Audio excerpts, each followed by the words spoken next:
नमस्कार, ही आहे चाय टपरी गँग. मडगाव एक्सप्रेसचा प्रवास करत आम्ही कणकवलीला उतरलो. माझं गाव मित्रांनो. मग काय फ्रेश होऊन लागली शिरो आणि शाईन घेऊन आम्ही भराडी देवीच्या दर्शनास निघालो. खंडेराया, ही माणसं जपली पाहिजे. आयुष्य जगायला हेच शिकवतात.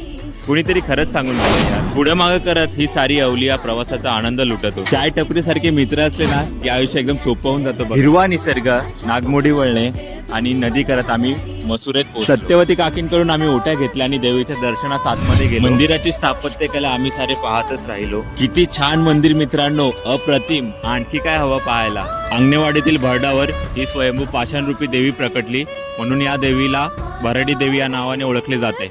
अत्यंत सुंदर असे बांधकाम आणि त्याहून सुंदर नक्षीकाम. या मंदिराच्या गाभारात बसून त्या नक्षीकाम वरून तुमची नजर हटणारच नाही. भराडी देवी हे देवी सातेरी आणि देवी माऊलीचे तिसरे रूप समजले जाते. तर मित्रांनो, कोकणात आल्यावर नक्कीच येथे भेट द्या आणि एक स्थापत्य कलेचा एक नजराणा